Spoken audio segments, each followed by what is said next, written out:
Hey y'all, we're going to practice some z-score problems today, just for extra practice, extra exposure to the material if you're a little bit confused or stuck.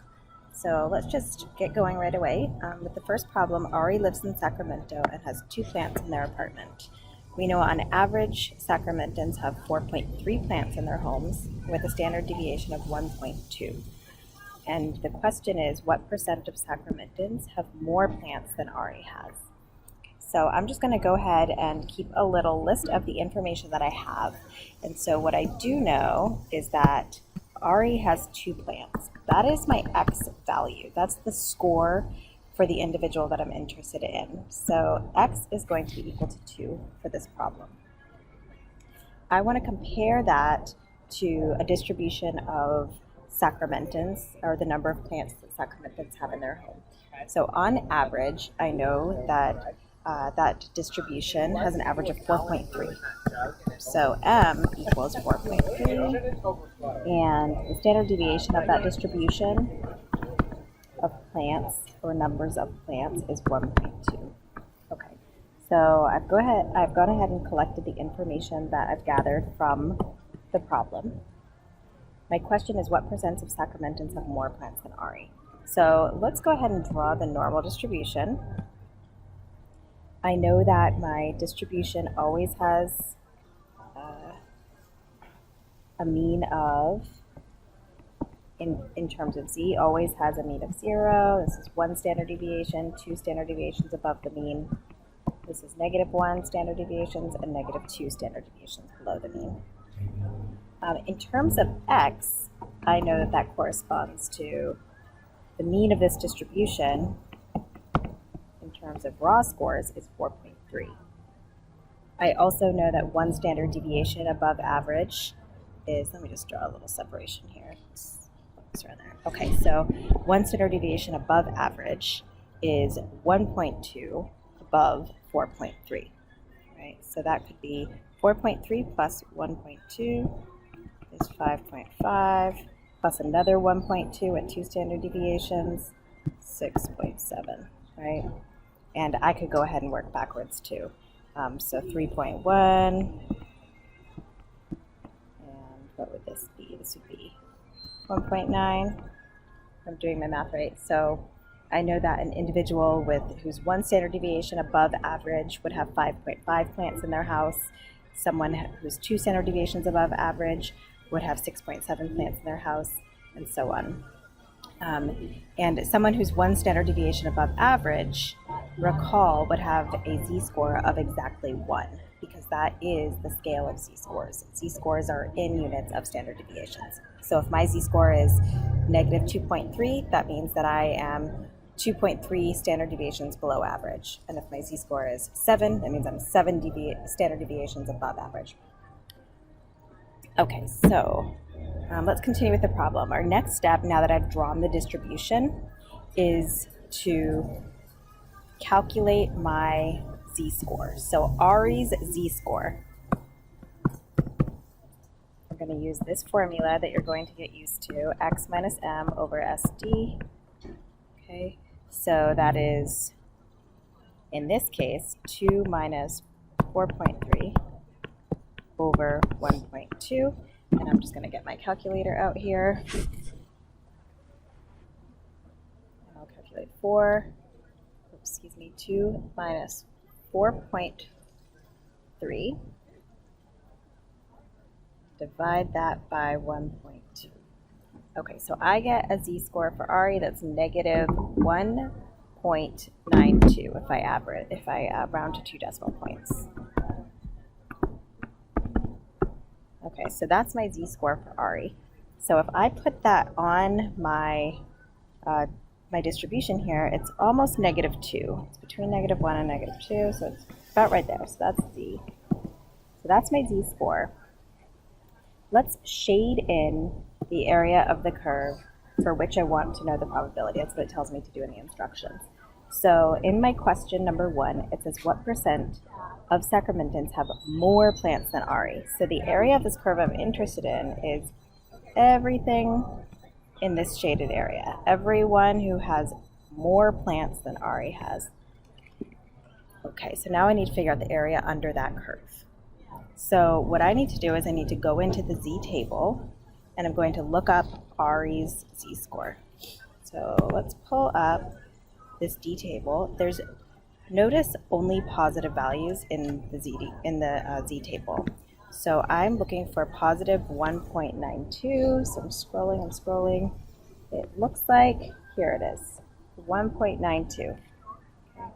So notice, if I look at this shaded area, I know that 50% of the scores fall in this half of the distribution.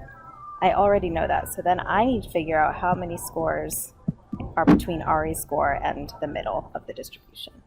So that's what I can find out from the table.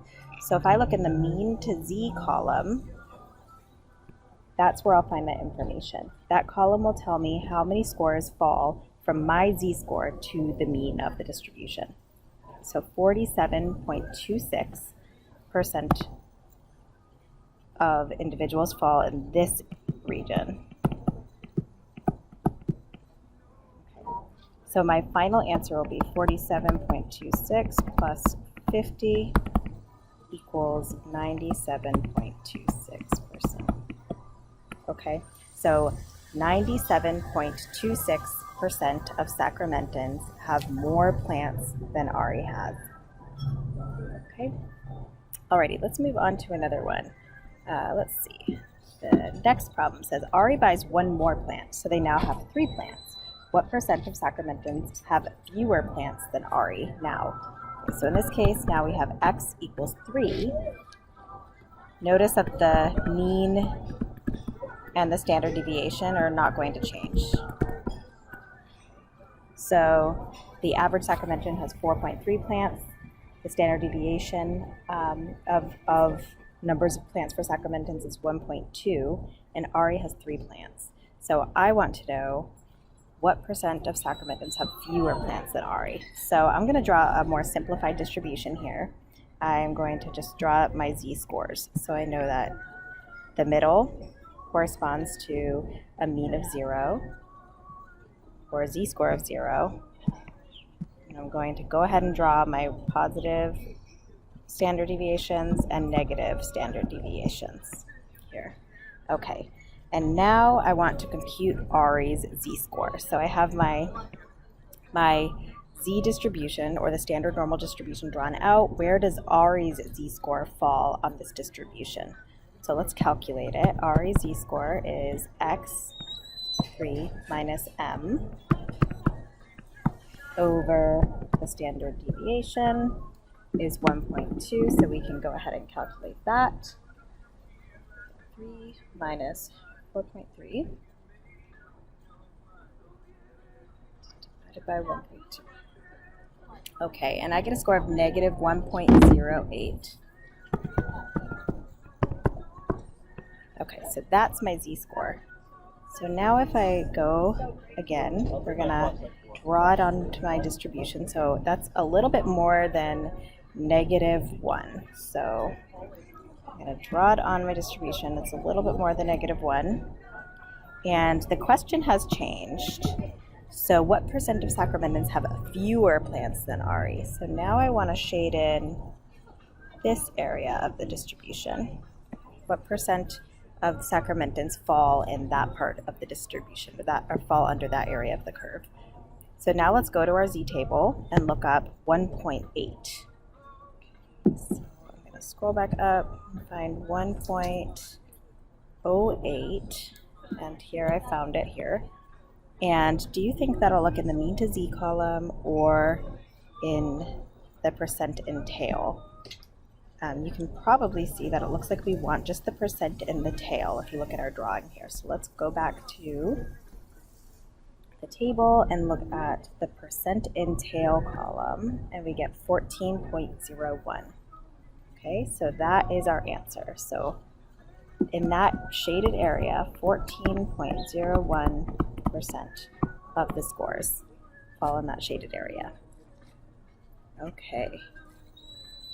Let's do another one. Lena lives in Sacramento as well. She owns 7 plants. She owns more plants than how many Sacramentans? All right, so now we have x equals 7. Hopefully you're getting the hang of this now. The mean doesn't change. We're in the same city. Standard deviation doesn't change. Okay, let's draw our distribution. Standard normal distribution has a mean of 0. There's +1 standard deviation, +2, -1 standard deviation, and -2 standard deviations.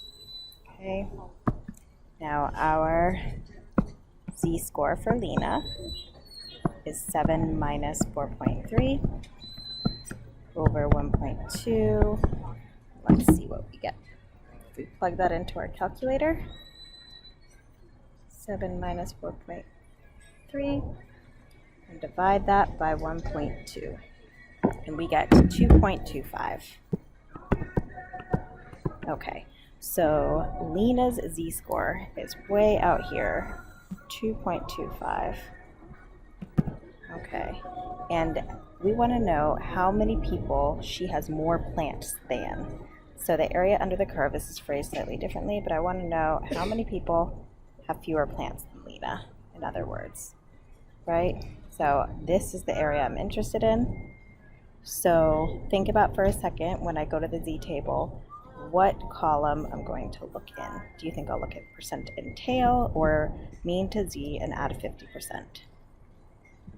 Okay, well, you were correct if you said mean to z and then add 50%, right? We know 50% is over here, and we need to figure out what percent is between that z-score and the mean of this distribution. So let's pull up the z-table, and oops, what are we looking for? 2.25. So I'm going to scroll through here, find a z equal to 2.25, and here it is, 2.25. I look in the mean to z column and get 48.78. Okay, so that's 48.78% in that area. So our final answer is 98.78% to answer the questions. So Lena owns more plants than about 98.78% of the Sacramento population. Okay. That final problem is one that's has you working backwards a little bit, but I will leave that to you all as kind of extra practice. Let me know if you have any questions about this, and I hope it's helpful. Good luck.